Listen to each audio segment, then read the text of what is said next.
James Harden sa Lakers, Warriors may bagong sentro at Wembanyama dinaig si Lebron. So parang asaw ng balita mga idol ipatungkol kay Victor Wembanyama.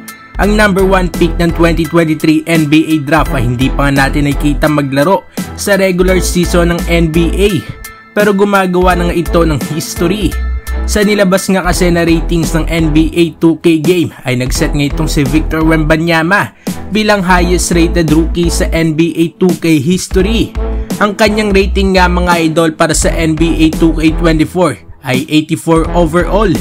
In terms of hype ay halos pareho nga sila ni Lebron bago nga pumasok ng NBA. Lahat nga ng media ay nakatutok nga sa kanila at talaga namang mataas nga expectations. Pero sa pagpasok ng Lebron sa liga bilang rookie ay binigyan nga lamang ito ng 78 overall ng NBA 2K game.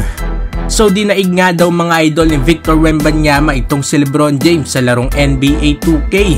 Anong masasabi ninyo dito mga idol? Magawa nga rin kaya ni Wemby ito sa totoong NBA game? At para naman sa sunod na balita ay patungkol sa Golden State Warriors. Kilala ang Warriors sa paggamit ng kanilang G League team bilang development system ng kanilang mga first round picks. Tulad na nga lang nila Jordan Poole, James Wiseman at Jonathan Kuminga na nagsidaanan nga dito. At ngayon nga ay meron na namang kinuha ang Warriors mula nga sa kanilang G League team. This time as a 10-day exhibit contract. Kinuha nga nila ang 7-footer na sentro na si Jace Johnson. Nanguna nga itong si Johnson sa G League last season sa rebounding with 13.6 rebounds per game. Kung magandang ipapakita nito sa training camp ng Warriors ay malaking tulong nga ang size niya sa frontcourt nila. Pwede nga siyang papirmahin ng Warriors sa 2-way contract o sa standard contract. Anong masasabi ninyo dito mga idol? Tama ba ang ginawa ng Golden State Warriors? At para naman sa uling balita ay patungkol sa Los Angeles Lakers. Sinabi nga nakaraan ng NBA analyst at former NBA player na si Kendrick Perkins na mapupunta nga daw sa Lakers si James Harden. Pero dahil nag-opt-in na nga ito sa kanyang contract sa 76ers ay malabo na nga pumirma ito sa Lakers. Ang isang paraan na nga lang dito mga idol ay trade. Sinabi nga rin ng isang analyst na candidate nga itong si D'Angelo Russell sa mga mid-season trade. So kung hindi nga matuloy ang Harden to Clippers ay posible nga rin ang Harden to Lakers.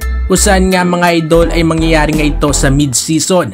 Pwedeng ibigay ng Lakers sina D'Lo, Taurean Prince at Jalen Hood-Schifino para makuha nga mga idol ang serbisyo ni James Harden. Magiging malaking tulong sa Lakers si Harden kung sakali he can provide the scoring na kailangan nga ng Lakers behind LeBron and AD. Kaya nga rin ni Harden na mag-space ng floor at gumawa ng play para sa kanila. Anong masasabi ninyo dito mga idol? Dapat nga ba kuhanin ng Lakers si Harden sa mid-season via trade? Mag-komento sa baba at ating babasahin yan. Huwag kakalimutan na mag-like mo subscribe para sa iba pang balitang NBA. Maraming salamat po.